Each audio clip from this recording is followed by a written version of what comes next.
सिद्धि की शादी के बाद वो ससुराल चली जाती है। पीछे रह जाती है भाभी रानी। सिद्धि के ससुराल जाते ही भाभी कहती है, अरे वाह जी वाह, सारे कपड़े मेरे। हाय रे पैंट, अरे वाह वाह, मजा आ जाएगा। अरे ये सिद्धि की अलमारी के सामने खड़े होकर क्या बड़बड़ा रही है? जा जाकर देख मेहमानों को विदाई की मिठाई मिली कि नहीं। अब हाँ माँ जी, क्यों नहीं, लेकिन पहले कपड़े तो बदल लूं। अब रानी आ जाती है सिद्धि के उन कपड़ों में जो वो ससुराल जाने से पहले घर छोड़ जाती है। अरे रानी, कुछ दिन रुक जाती।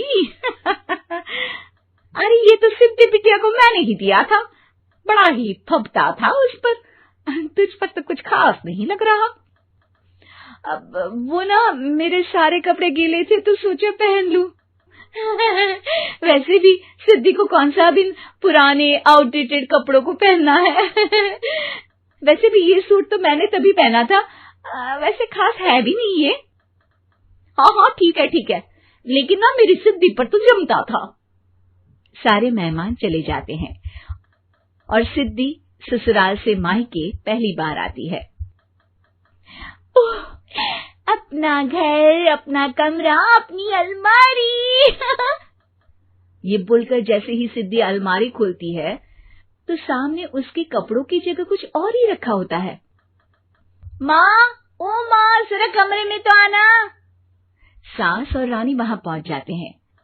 रानी ने पहनी होती है सिद्धि की जींस और टी शर्ट। अरे भाभी, ये क्या? ये तो मेरी बड़ी ही महंगी टी शर्ट है, इसे आपने घर में क्यों पहनी है? अरे बहुत मिलती है दीदी ये चौक की मार्केट में, 150 में। ओ भाभी प्लीज, ये एरोपोस्टल है, 2000 की एक टी शर्ट। ओहो, 2000 में तो दीदी 4 साड़ी आ जाए। अब क्या बोलूं? भाभी, ये मेरी अलमारी में छोटू के कपड़े, तो मेरे कपड़े कहाँ हैं? मेरी अलमारी में?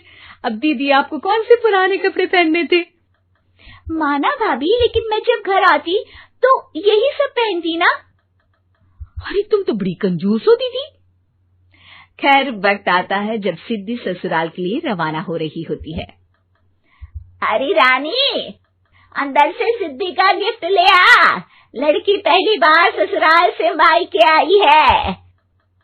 रानी अंदर जाती है और एक सिंपल सी साड़ी लेकर बाहर आ जाती है। ये लीजिए माँ जी। सास बेटी को गिफ्ट देकर ससुराल भेजती है।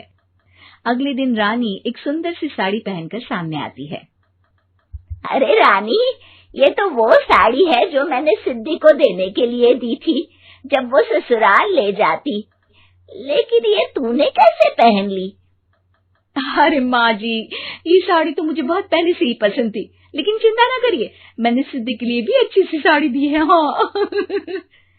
तभी सिद्धि का फोन आता है। क्या माँ, कुछ अच्छा तो दिया होता ससुराल ले जाने के लिए। अरे पहले दिखा दिया होता। ये चमकते हुए पैकेट में नौकरानी वाली साड़ी मत दिया करो माँ। अरे बेटे, वो तेरी भाभी ने ना गलती से उससे पैकेट बदल गया। हाँ, मैं कल ही तेरे भाई के हाथ से तेरा वाला पैकेट भेज दूंगी। अरे रहने दो माँ, आई एम श्योर भाभी ने अभी वही साड़ी पहनी होगी जो तुमने मेरे लिए रखी थी। तुम तो समझ नहीं पाई उनको। खैर छोड़ो, मैं ज्यादा बोलती अच्छी नहीं लगती, रहने दो, आपको उन्हीं के साथ रहना है, फिर बात करेंगे। सास को रानी पर गुस्सा आ जाता है। वो उसके कमरे में जाती है जहाँ वो शादी का एल्बम देख रही होती है। रानी, मार्केट जाकर एक ऐसी ही साड़ी लेकर आ, कल प्रतीक जाकर सिद्धि के घर दे आएगा। अरे क्यों माँ जी, कितनी साड़ी देनी है दीदी को? यहाँ कोई सेल लगी है क्या? अरे चुप कर, मेरे बेटी के हिस्से की साड़ी खुद पहन ली, अब ज्यादा ज्ञान बांट रही है। एक दिन सिद्धि का फोन आता है। माँ, मेरी सास ने आप सबको खाने पर बुलाया है। सारे लोग सिद्धि के ससुराल पहुँचते हैं। खाना खाकर वो लोग निकल रहे होते हैं कि सिद्धि की सास सभी को गिफ्ट देती है। अरे बहन जी, बेटी के घर का खाना खा लिया, यही बहुत है जो आप ऊपर से गिफ्ट भी दे रही है। अरे बहन जी, आप भी कहाँ इन बातों पर विश्वास कर रही हैं।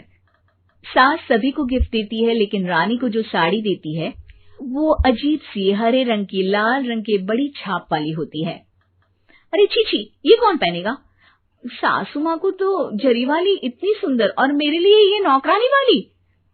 अरे भाभी, दरअसल मैं जब भी घर आती थी आप वापसी में ऐसी ही साड़ी देती थी ना, तो माँ ने सोचा कि आपको आपकी पसंद की ही साड़ी क्यों ना दी जाए। बेचारी रानी, बोलती भी तो क्या। सिद्धि और सास रानी का चेहरा देखकर हंसने लगती है, तो रानी समझ जाती है कि अपने ही बिछाए जाल में वो फंस चुकी है।